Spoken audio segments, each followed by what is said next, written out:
Alarm itu sebenarnya sudah berbunyi, pelan tapi konsisten. Dan masalahnya bukan karena kita tidak mendengarnya, tapi karena kita memilih untuk menurunkan volumenya, menutup telinga, dan berpura-pura semuanya masih baik-baik saja. Padahal kalau lo perhatiin dengan jujur, akhir tahun ini bukan lagi soal ekonomi yang melambat, bukan sekadar inflasi naik turun, bukan hanya harga kebutuhan yang terasa makin berat, tapi ada pola besar yang mulai terlihat, pola yang selalu muncul setiap kali dunia mau masuk ke fase krisis. Dan sejarah punya kebiasaan buruk untuk mengulang dirinya sendiri dengan wajah yang berbeda, tapi luka yang sama. Karena krisis tidak pernah datang dengan teriak-teriak, dia datang dengan senyum, dengan data yang dipoles, dengan narasi optimisme, sampai suatu hari kita bangun dan sadar bahwa daya beli kita menipis, tabungan kita tergerus, pekerjaan kita tidak lagi aman, dan negara tiba-tiba bicara penghematan seolah itu adalah sesuatu yang normal. Padahal, ini adalah tanda awal dari sesuatu yang lebih besar, lebih dalam dan lebih menyakitkan. Dan di titik ini, gue tidak sedang menakut-nakuti.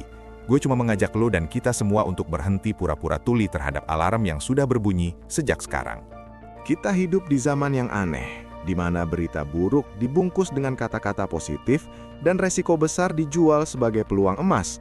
Sementara, kenyataannya utang global membengkak, suku bunga bertahan tinggi lebih lama dari yang dijanjikan, nilai mata uang negara berkembang tertekan, dan pasar tenaga kerja mulai menunjukkan retakan yang selama ini ditutup rapat oleh statistik resmi. Karena angka pengangguran bisa terlihat stabil, tapi kualitas pekerjaan menurun, upah stagnan, dan biaya hidup naik tanpa kompromi. Dan lo tahu apa yang lebih berbahaya dari krisis itu sendiri? Yaitu ketika masyarakat sudah terlalu lelah untuk peduli, terlalu sibuk bertahan hidup hari ini sampai lupa mempersiapkan diri untuk besok. Dan disitulah krisis paling mudah masuk, bukan lewat kehancuran mendadak, tapi lewat kelelahan kolektif. Kalau kita tarik garis ke belakang, setiap krisis besar selalu diawali oleh fase euforia dan penyangkalan. Orang bilang ekonomi kuat, sistem keuangan aman, teknologi akan menyelamatkan semuanya. Padahal di balik layar, kesenjangan melebar, aset terkonsentrasi di tangan segelintir orang, dan mayoritas hanya kebagian ilusi stabilitas. Dan sekarang kita melihat pola yang mirip. Harga aset naik jauh lebih cepat daripada pendapatan real, utang konsumtif meningkat karena orang terpaksa menutup kebutuhan dengan cicilan, dan negara mulai mengandalkan kebijakan jangka pendek untuk menambah lubang jangka panjang. Ini bukan teori konspirasi, ini pola struktural yang bisa kita lihat berulang kali di sejarah ekonomi dunia. Yang bikin situasi sekarang lebih rapuh adalah kecepatannya.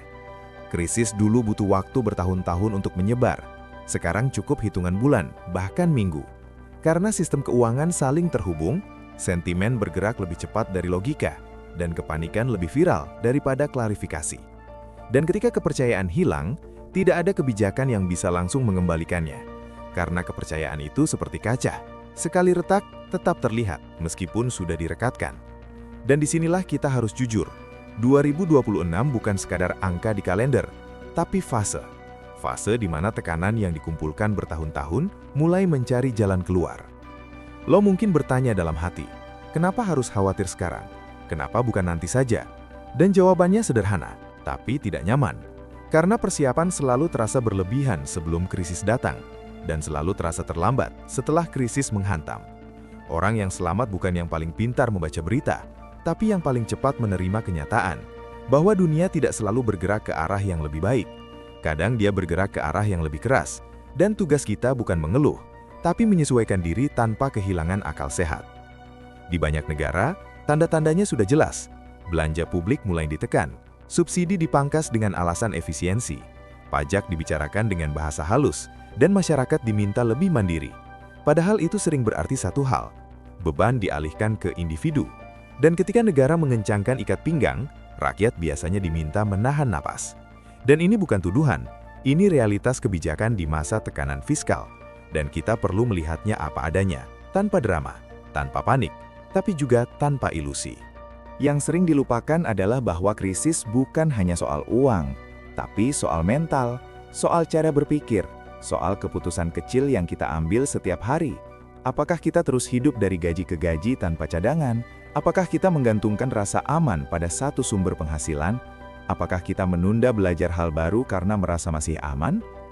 Krisis tidak menghancurkan mereka yang miskin pengetahuan, tapi mereka yang miskin kesiapan.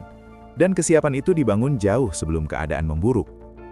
Gue tahu, narasi seperti ini sering dianggap pesimis, dibilang terlalu kritis, terlalu gelap, tapi justru optimisme kosonglah yang berbahaya.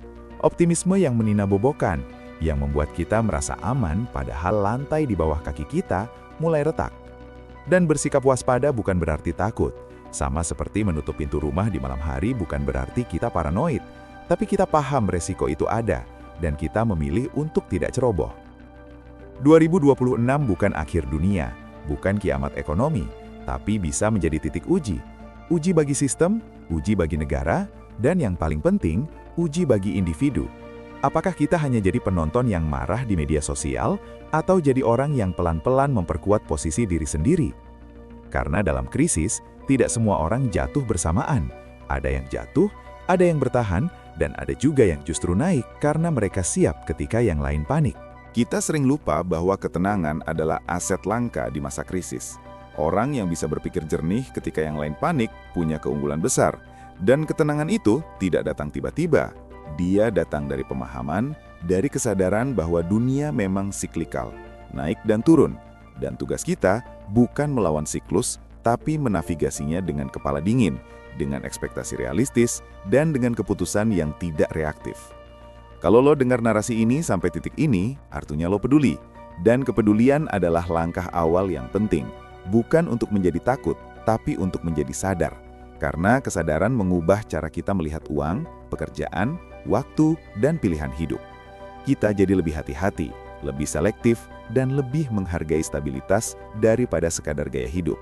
Dan itu bukan mundur, itu dewasa. Akhirnya, yang ingin gue sampaikan sederhana. Alarm krisis 2026 mungkin tidak terdengar keras, tapi dia konsisten. Dan mengabaikannya bukan tanda keberanian, tapi kecerobohan.